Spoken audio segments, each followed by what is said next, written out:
Om Swastiastu. Tabe salamat lingun nalatai. Salam sahujud karende malempang. Om awigenam astu nama sidam. Om sidirastu tat astu ya nama swaha. Puji syukur kehadapan Ide Sang Yang Widiwasa, Ranying Hatala Langit, Tuhan yang Maha Esa. Karena atas asung kertawarenugrahanya, kita semua dapat berkumpul di tempat ini dalam keadaan sehat dan bahagia. Yang terhormat, Bapak Ibu Dewan Juri, yang saya hormati, panitia penyelenggara, serta teman-teman generasi muda Hindu yang saya banggakan. Pada kesempatan yang berbahagia ini, izinkan saya, Nikadek Ulinya Pasca Gariesa, perwakilan dari SMA Negeri 4 Palangkaraya, akan berbagi sedikit pemikiran saya melalui Dharma Wacana yang berjudul Membentuk Generasi Muda Hindu yang Berkarakter dan Inspiratif melalui Catur Purusa Arta.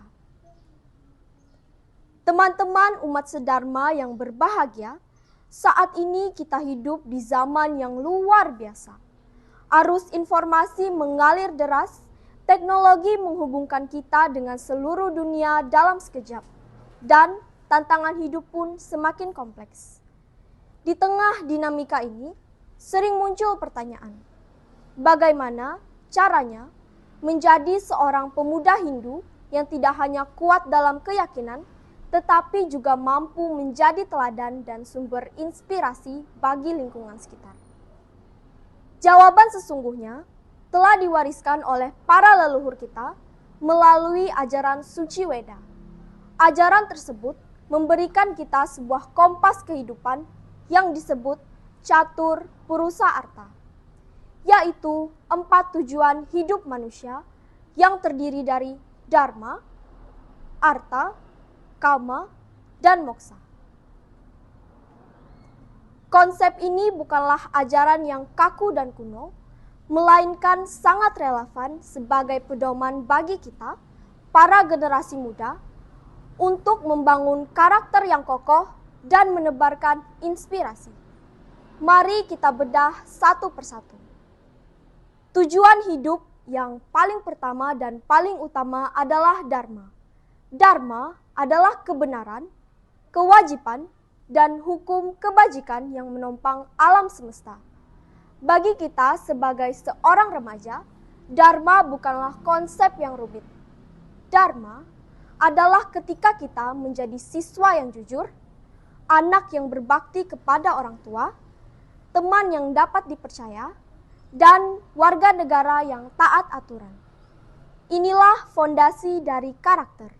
Tanpa Dharma, segala pencapaian kita akan rapuh, seperti bangunan megah tanpa dasar yang kuat. Generasi muda Hindu yang berkarakter dan inspiratif adalah ia yang mampu menjadikan Dharma sebagai nafas dalam tiap tindakannya.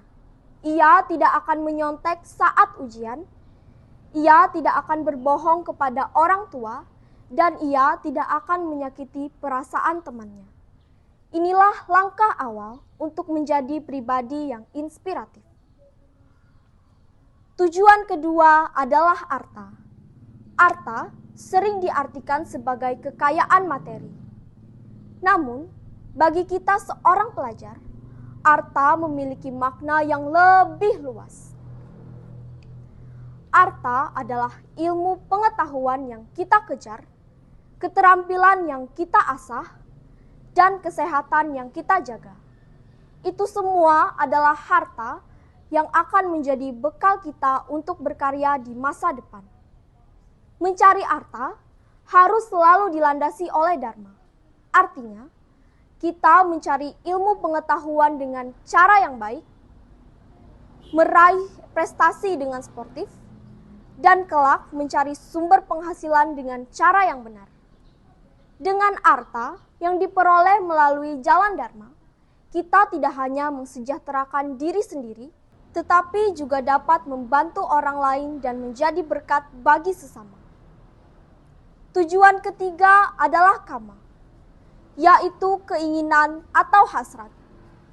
Banyak yang keliru mengartikan kama hanya sebatas hawa nafsu. Padahal, kama adalah energi penggerak yang membuat hidup kita dinamis.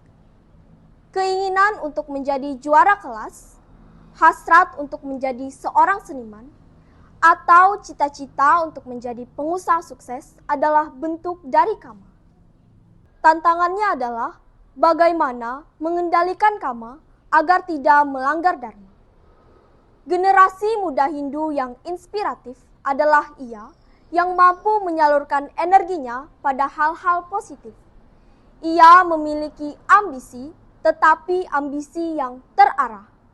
Ia memiliki keinginan, tetapi keinginan yang terkendalikan oleh etika dan moralitas. Kama yang dipagari oleh dharma inilah yang akan melahirkan inovasi dan prestasi yang membanggakan. Dalam kitab suci Bhagavad Gita, bab 2, sloka 47, Sri Krishna bersabda, Karmani ewa dikaraste mapalesu kadacana makarma palahe turbur mate sangostiu akarmani.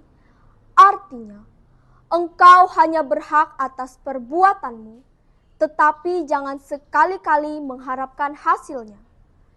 Jangan biarkan hasil perbuatanmu menjadi motifmu, dan jangan pula terikat pada tidak berbuat.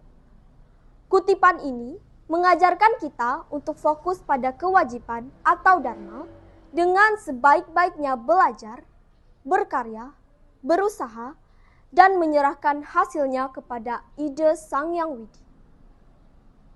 Inilah sikap mental seorang pemuda berkarakter. Bekerja keras, berlandaskan dharma, tanpa terbelenggu oleh kekhawatiran akan hasil akhir. Terakhir, tujuan tertinggi adalah moksa, yaitu kebebasan jiwa atau menyatunya Atman dengan Brahman. Mungkin bagi kita kaum muda, moksa terasa begitu jauh dan abstrak. Namun, benih-benih untuk mencapai moksa dapat kita tanam sejak dini. Caranya sederhana, dengan selalu berpikir yang suci, berkata yang benar, dan berbuat yang benar, atau yang disebut Trikaya Parisuddha. Setiap kali kita menolong teman, setiap kali kita tulus beribadah, setiap kali kita mampu mengendalikan amarah, kita sedang selangkah lebih dekat menuju kedamaian batin. Kedamaian batin inilah miniatur dari moksa dalam kehidupan kita sehari-hari. Teman-teman umat sedharma, menjadi generasi muda Hindu yang berkarakter dan inspiratif bukanlah sebuah impian, melainkan sebuah pilihan yang dapat kita wujudkan dengan menjadikan catur purusa arta sebagai panduan. Mari kita bangun karakter kita di atas fondasi dharma yang kokoh. Mari kita kejar arta berupa ilmu dan keterampilan dengan cara yang benar. Mari kita arahkan kama atau semangat kita untuk meraih cita-cita yang luhur. Dan mari kita tanam benih-benih moksa dengan selalu berbuat kebajikan. Dengan demikian, kita tidak hanya menjadi pribadi yang unggul, tetapi juga dapat menjadi cahaya yang mampu menginspirasi lingkungan sekitar kita. Demi kejayaan Hindu, bangsa, dan negara. Teman-teman umat sedharma yang berbahagia, demikian yang dapat saya sampaikan. Mohon maaf atas segala kekurangan dalam tutur kata saya. Saya akhiri dengan Parama Santi. Om Santi, Santi, Santi, Om Sahe. Terima kasih.